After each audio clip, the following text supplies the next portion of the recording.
Hey everyone, Hey, welcome. welcome. This next casual conversations, and we chose the topic for today, which kind of came up very strongly to do, which is the importance of structure, discipline, and containers. Now, I want to introduce that a little bit because what do I mean by that? And what do Hmm. we mean by that? um, Well, in order to achieve anything in life, I would say, or in order even to stay sane, not achieving anything in life, you need to create a structure for yourself, which comes from having routines that enact that structure. Um, and that requires discipline in order to maintain them. The less you have an external source, whether that's a work environment or you have people that hold you accountable, or you have things that force you to have responsibilities like having children or a family, the less you have those things, the more you need to hold that discipline for yourself in order to, especially today, in order to maintain structure and to have routines that enforce that structure. And that structure we can call a container. Um, so let's begin there by introducing it that way. Um, and I have some more things to share, but let's begin there. And Marlu, what do you think when I share that?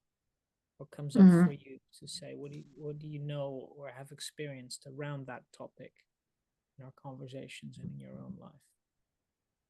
Yeah, this is a great topic, and discipline, structure, those pieces are, um, yeah, where we some of us have those in like natural, some of us are very like living our lives already in a very structured way, doing certain things, having work, job, having like things to do on a daily basis, and then all you don't even think about it.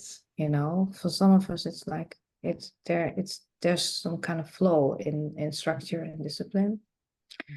but I believe and I see also around me also people who don't have that, and where discipline and structure is not natural, is not learned, is something we can then lose ourselves in, and in an unhealthy way. Um, we need, yeah, we need structure Yeah. in a way in our daily life. We need some kind of boundaries from, because otherwise at least I I tend to feel, I don't know, less productive, or it's I can be in a state, where I lose also a sense of time, where I don't have discipline or structure in my day, and I lose a sense of time, and then time goes really fast, and then I have nothing done. But that's not per se a bad thing. Losing a sense of time time can be a process of losing yourself in something that you really like. And if you really enjoy it, time seems to speed up. So that's not Mhm. necessarily a bad thing. But what I'm talking about specifically is when you don't have a structured life that you create in the way that you hold containers as a uh, literally as the structure that holds together the content of what you're going to do, then everything goes Mhm. all over the place. But let's just expand this a little bit further, because everything in life has a structure. I mean, imagine how do you drink water if you don't pour it into a cup. If we didn't have a Mm. cup, if you didn't have a holder in which the water was coming from, if it didn't have the tubes and the pipes through which the water was flowing, it would just be all over the place. It'd be an ocean. It would just create all this mud and dread on the ground. It would just be a pile of whatever, however you want to describe it. And Mm-hmm. and if then we didn't have pavements to structure where we drive on, and it would just be a bunch of, we don't create anything, it wouldn't efficiently help us to move from point A to point B on a road. You Mm-hmm. can think of any possible thing. We need structures, we need containers, and we need that psychologically and energetically as well for our being. We need to have the idea that we create something in our day by putting that compression, which is the structure, the container, around the things that we're going to be doing in linear fashion throughout the day in order to make sure that they get done. Mm-hmm. And that we hold ourselves together. It's literally what holds our essence together. And it comes from our Yeah. intent to have that structure and to commit to those goals within that structure is what creates it. And the stronger and more mind refined and you become, the healthier you can maintain your life that way. And I've noticed that in my life, I've been to the other extreme, have absolutely no structure, don't know what my life's about, have no goals, don't know where I'm going, don't take any steps, don't move forward in any particular way, and have no Mm-hmm. outlook. And I can tell you, it becomes unbearable to hold that vast openness. Now, we can describe this in terms of like the structure is more the masculine, was traditionally, we call that more the masculine, the container, the clarity, the discipline, the holding together. And the feminine would Mm-hmm. be the more the flowing within that, Mm-hmm. the time within that structure that flows, and the things that you were describing, Marlu, that you move into. But Mm-hmm. it's just but they need to work together. And so this is the point that Correct. I'm making. Yeah. Yeah. Yeah. It's very And functional in a way. yeah, yeah, Both yeah, material things, like the things we build. We need a cup for water, yeah, and we need roads to go the fastest from A to B. yeah. Those are very logical structures. And And I would go a um, little bit further. I would go a little bit further, and I want to share something here, that something that I find, I would say, use the word disturbing in spirituality, most spirituality today, is that it lacks a lot of structure. A lot of spiritual concepts, different types of modalities, healers, etc., they lack structure. And it's not just that individual or that group's fault. It's often because of trauma, and trauma damages and breaks and violates that container that is our own essence, because we have that structure in our, what you want to call, auric field, or your spirit field, or the space around you. We have an essence, mhm, and that can get violated, and we can lose our sense of sanity and cognitive health and ability to discern. um, yeah. but then those types of practices can become very abusive to people that are looking for clarity, because clarity is a signifier. It's an out it's a signal for health, that you can observe, discern, interpret, and understand what's going on, and even communicate. So Mhm, that's why often in movies or whenever, or in real life, when people have had car accidents or something, they're going to mhm, ask you the date, they're going to ask you what the US president is, and all that sort of stuff. Why? Because it signifies whether you have trauma or not, whether you are still intact. And yeah. so the same in spiritual movements, when they don't have any clarity and there's no direction, they don't know where they're going. And then often also, and this is something I really don't like, they bring in all this other stuff, which not all of it is invalid, and I don't want to dismiss all of this, but they bring in many spiritual groups and movements and modalities bring in too much etheric, unprovable, non-embodied, vague concepts like what the planets are doing and why this is influencing us here and now and all that. And there's whole disciplines formed on the basis of that. I don't mean to pick on astrology here, but what I am saying is that those things are external sources of reference, and they're never an internal point of strength from which we create and manifest and have discipline and control over our own daily life and our reality. They are always external influences, and it's never a source of strength to focus on those external references. And so it's always driven me crazy when people start to, and I've done it myself, where I start to look at, because when we have internally too much trauma and we have too much shattering and we have too much confusion and disorientation and victimization and suffering and pain and all that, we start to eventually look externally to solutions because we think that internally we don't have the solutions and we don't have the strength and we don't have the answers. And this is where, from this place, a lot of these spiritual movements seem to get born and fed through people that follow from that place, that point of consciousness. Again, that word that we used before. And I find that very disturbing, that I want to share here, which is probably going to trigger many people in those spiritual worlds, or they're just going to pretend that I didn't say it. Either way, I don't really care. That's what I have to share, because it's something that has misled people on the road to something better for themselves. And so that's another aspect for why I wanted to bring this topic up today. So you're saying it's lacking discipline in those, for example, astrology, and you really have to think about how practical is it in a way.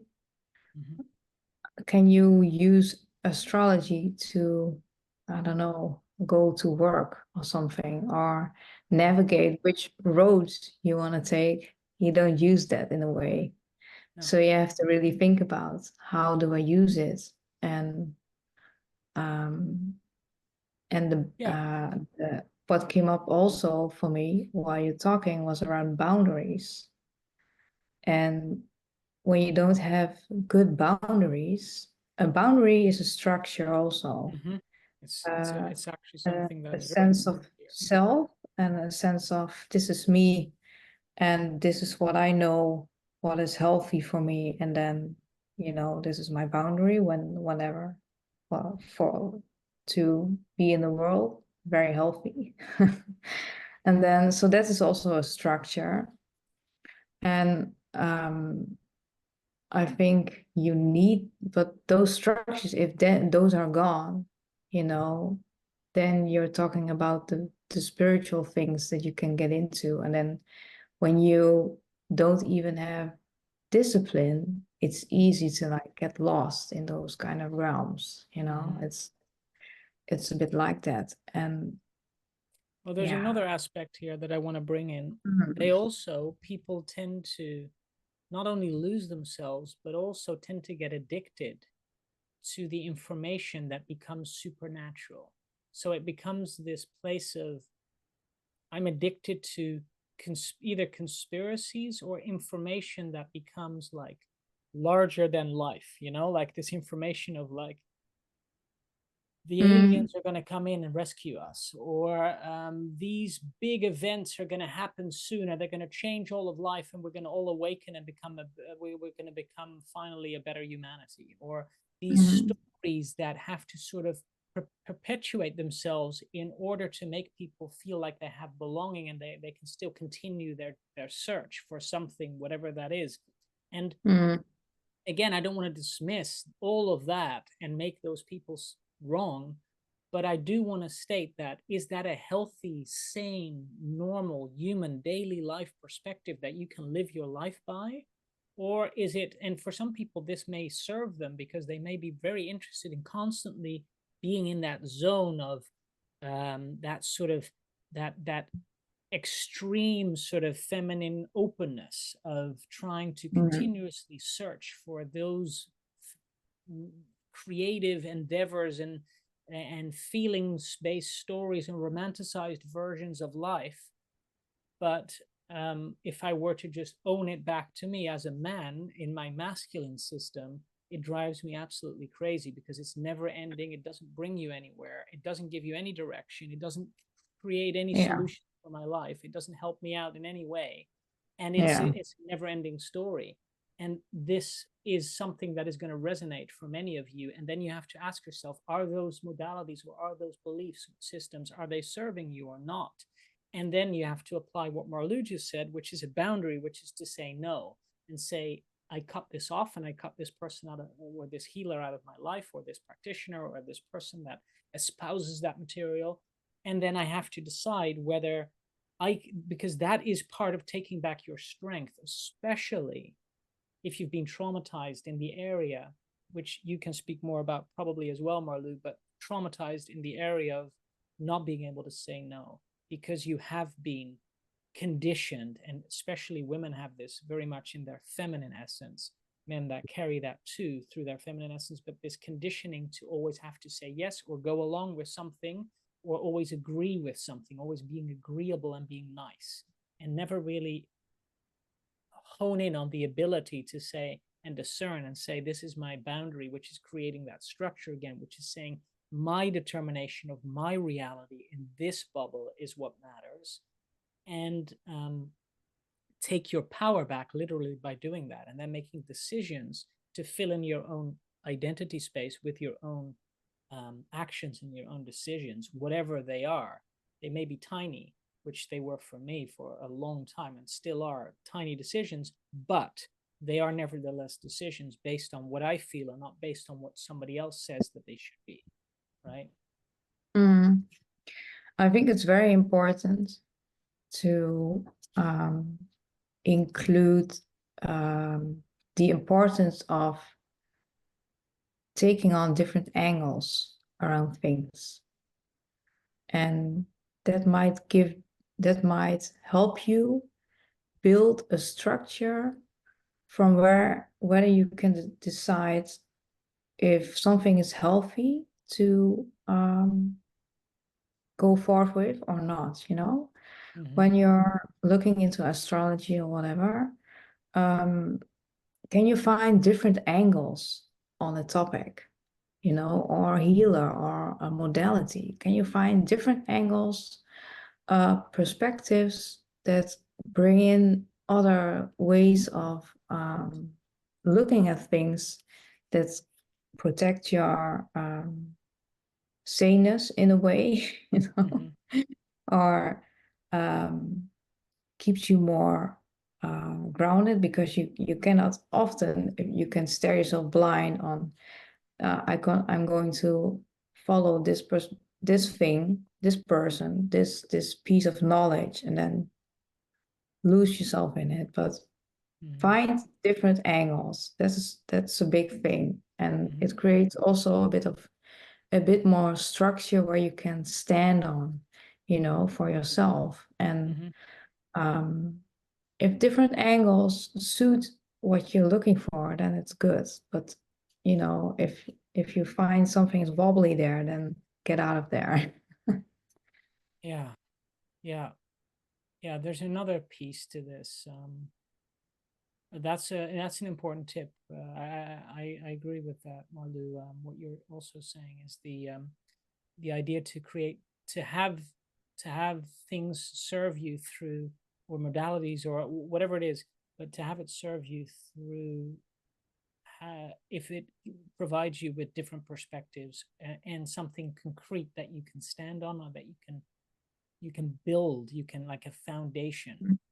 And Mhm. this is something I had to go through a lot. I had to build on my I had to I didn't have any foundation. I didn't even know that I didn't have any foundation. That's how far gone I was.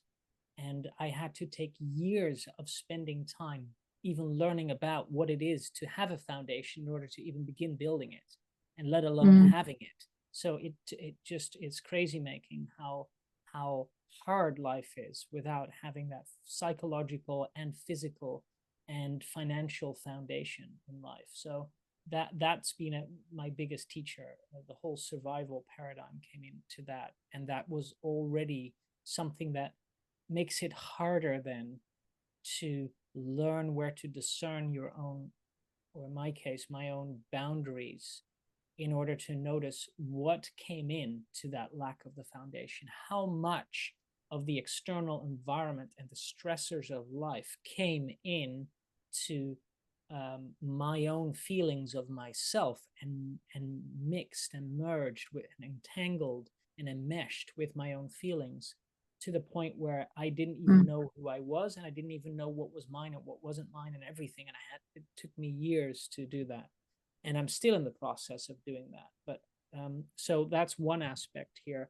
But another piece that I wanted to add, and this is another little bit of a criticism again of some of the healing modalities that I followed, because this is part of what I want to bring through with this podcast as well, is that there are also these teachers and healers that some of you may know that espouse the way that life is all about being, which is something that I've also very much grappled with. This idea between, as if there's a split between being and doing. But it relates to this topic, and I'll explain why. It's the idea that, and I'm not going to name any names, but the idea, I mean, it's not that it's wrong.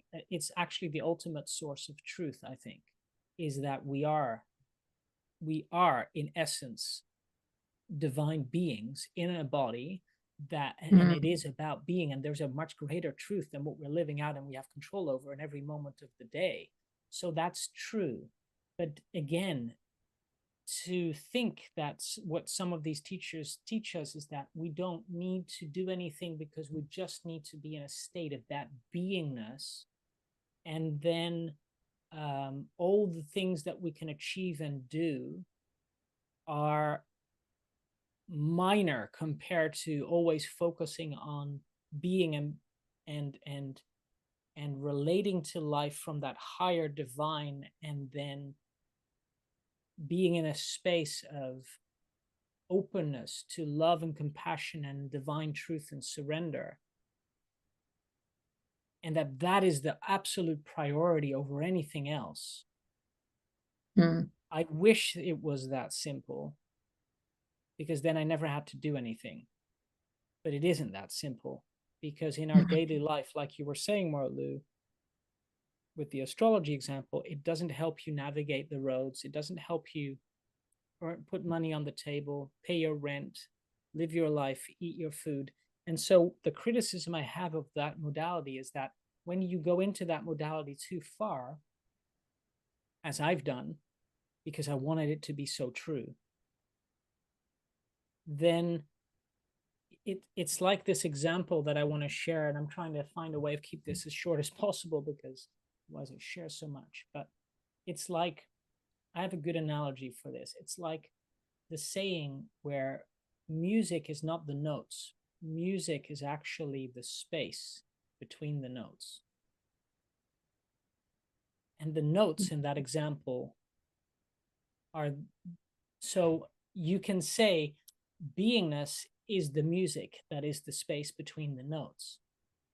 But that doesn't mean that we can discard of the notes, because if you discard the notes and you say, well, music is just a space between the notes, so I don't need the notes anymore on the piano, you don't have music anymore. So this is why, and this is something very important that I'm going to share here, my perspective of what I've learned over the years is that you can be in the space between the notes and trust that that is the divine source of being that you can be. But it is carried by the notes that you have to do in your life to generate and support the space between the notes to be. And this is why those types of teachers and gurus and modalities and healers and whatever they are can often tell people that it's about being and you don't need to do anything and life is all beautiful and it will just unfold and trust everything, because they're presenting themselves to you. So they're already doing the notes and they're earning a lot of money often in the process so they can support Yeah. themselves in the state of being. So they can be in that state of being and their life is fine. But for the people that are listening, that are struggling Mm. with life, that don't know what to do, that are stuck, and that then think that the answer is to be the space between the notes and everything will unfold, is just a Mm. manipulative lie. And that's another form of abuse, spiritual abuse, that is espoused today, that doesn't help people actually at an individual level Mm. support them into better structures and routines and disciplines in order to have clarity over what they want and to move in the right direction in order to be able to do that. So I just wanted to bring in that example as well. Um, yeah, so and there's one more, Yeah. but I just want It's to a great pause here. Yeah, it's a great example. Yeah. I really like it because you can use it for other things too. When you're doubting, however, some things are presented to you, and is it actually helpful? You yeah, know, is it actually, is it, does it fit what is said there? You yeah, know, yeah. that's I exactly had to it. find out the hard way all of that, Mm. by Mm. doing years of observations and trying to do everything I could to follow those practices and beliefs in order to see if they were actually true. But for me, they weren't. They are a part of the truth, but they are Mm. never the whole truth. And this is where it gets very confusing, because how much of the truth are they? And you need to discern that, you know. Yeah. I know that you have that experience as well, and this piece came up, that this invisible webbing that I'm talking about that carries your state of being in life is Mm. also often encompassing money. And this is again where one of those sayings that people have often said to me, that money, don't focus on the money. And often these teachers say that as well. Money isn't important, and money just abuses you, and money just doesn't make you happy, and money doesn't change your life, and don't focus on the money. Well, the truth is that money may not necessarily make you happy, but not having any money at all makes you very unhappy most of the time, Mm. because Mhm. then you don't have that webbing to support you to in order to make those changes and carry you in that state of being that you need. Mm. And so that's also important. So that is part of that invisible webbing that you do Yeah. need in life Yeah. in order to carry you and give you that structure, coming back to the container of structure, Yeah. that supports you in being able to do comfortably without survival and stress, to be able to Yeah. open up and provide what you're providing into the world. And so that becomes another difficulty for many people that are struggling without money and that fall into this rut. And then Yeah. we have another one, and that's the last one I will share, is that many healing modalities and teachers, and again, I'm going to be very critical, when they don't focus on the individual, they focus on group level masterminds and dynamics. What I've seen again and again is it misses out on these very nuances that individuals struggle with, that don't know how to get out of. And then the group level, it's like saying you don't have the ability to cross this gap, but if we get into the car together, we can race over the gap. But that doesn't, that's great. But then when you get out of the car and you're back by yourself, which is most of your life, you again are stuck in that, not being able to cross that gap. And you don't have a car of your own because you don't have any money. So it doesn't work. It really doesn't work. And it is so destructive and disheartening and disillusioning to me that I see so many people struggle with that level of being let down and disappointed by people that have promised them, often promises as well, of results or changes. Their modality or their healing service will give them those things, and it often Mm. doesn't. And Yeah. it's something that has really created a strong injustice feeling in me that has always triggered me, because I know exactly, Yeah. to a very large extent, what it feels like to go through that level of suffering. But now I will stop and leave you. Yeah, I know that. What I wanted to share is this example of notes, the music line with the notes Mm-hmm, written on it. It's a good thing to remember in that case. mm-hmm, Because, for example, with money, you need that stream, you need that certain stream. But if there are no notes, there's no money coming in. yeah, When somebody's telling you they have a beautiful music uh, piece of music, and it's about the topic of money, or it's about the topic of spirituality or astrology or whatever. How practical is it? Can you be disciplined with it? Can you use it? Are there any notes shown in that music that you hear? But mm-hmm, are the notes available for you to grasp and do something practical with it and mm-hmm, apply it to life so something changes? mm-hmm, exactly. That's And they a could be very small important. things, they don't always have to be big things. But you Yeah, do need sure. some form of notes. Literally, the piano and the space between the notes could be like almost like I see it maybe in my visualization as the white notes, and then the black ones are like the notes. So you have the black, and then it becomes a bit white, and then there's a black note, and then there's a white piece, right? It's an So empty it's space. it's almost Yeah. like the white is the empty space. That's the real underpinning of life that carries Hmm. you. But you do need to have the notes, the black notes to press as you Yeah. go along the music in order to it's a bit of a, that's not really the right way, but the point is Yeah. that you play it, and it has a linear fashion, it has bookends, which is the structure, and this is the way you plan your day. And you do need to press on certain notes in order to generate music, in order to have pauses and to have the space between, so that the music sounds, so that you have another note, so that it keeps going, so that it has the pause again, and it's the back and forth. And Mm. that is the integration of the whole. And you do need to find ways of playing certain notes to have the music, to have your life work out in a harmonious way, um, Mm. in that exchange. And I Yeah. find again so many people, healers, teachers, and I followed so many, and I've done so much inner work. They do not help you with that on an individual level. And I don't know if anybody really can. So that's another topic. But the point is that it is not right to tell people that you are helping them when they're in a place of deep need and they are not being supported, and then you leave them, and then you bypass that, and then you speak to Mm. them as if that's the truth, for example, about money. And then while you're doing fine because you're receiving from all these people, while you're not really helping them on an individual level, and then you say, well, it's their responsibility. Well, yes, of course it's everybody's Yeah. individual responsibility, but it's also the responsibility of that person showing up equally, to be responsible with the gift that they are bringing, and to say where their boundaries are, but also where their delineations are, what they can't provide.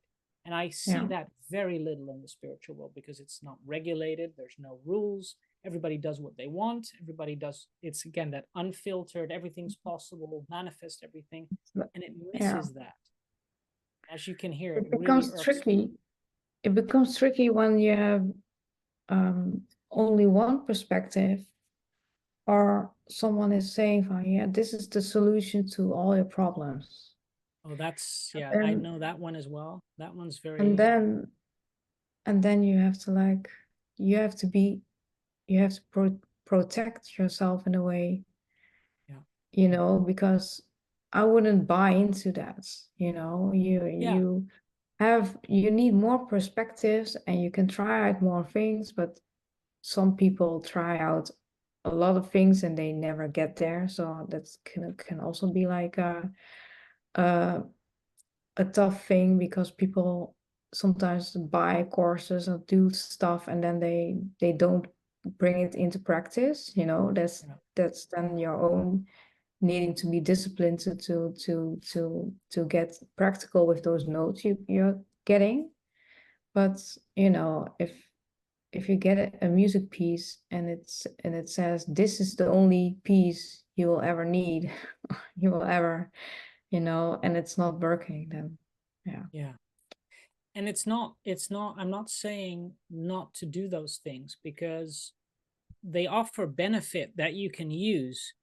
But again, you need to have the structure and the mental discipline and the discernment to understand what benefit they're going to be offering you. And that's the hard part, because you don't know in advance. And you need to use, just like we shared in previous podcasts, you can use everything to your mm-hmm. advantage. But the point Mm-hmm. is, if it's abusive to the truth of who you are and where you're going,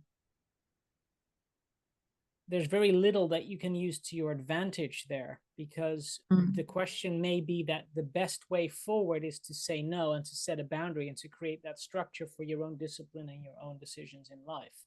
That may be the Mm-hmm. best way to move forward. So that's, in every individual case, you have to assess that for yourself. But Yeah. what I am saying is, these are some of the big pitfalls, and these are some of the reasons why we need structure and discipline, because it goes into a whole other area that we haven't even, we're not just not able to discuss it on this podcast. But we may do a follow-up, of course. But often we also need that in order to psychologically strengthen ourselves. And then we have all kinds of practices that we can do to strengthen and discipline our body, because it's also about, very much about our mind and body, in order to like really strengthen that, so that we have more the ability to come into a deeper sense of what you were saying, Malu, that timeless, that infinity, where things become possible and where we can have innovative ideas or steps that we can take, that we can move forward with. So ultimately, it is about pushing us into that space, and anything can help us there if we're on the sort of track that feels right. But at the same time, it is very difficult. But the point is that that structure and that container and that discipline is very important on the way wherever you're going, is the point of this podcast. So as we're ending this, is there anything you want to add to that, Marlu, or before we Oh, close? beautiful said. I think there are a lot of pieces where we can work with. Yeah, So yeah. yeah, yeah. And next time we will discuss something else. But for now, I think this was a nice interaction. This was a nice topic to bring. I find it a little bit. I'm Yeah, still to in think it. about. I notice I'm fired up about it, but that's okay. That's just the space I'm in. Um, but I'm sure that there'll be more. I like the effects we have in these podcasts, so I'm sure that Yeah, that will balance out in another way. So um, yeah. until next time. Bye.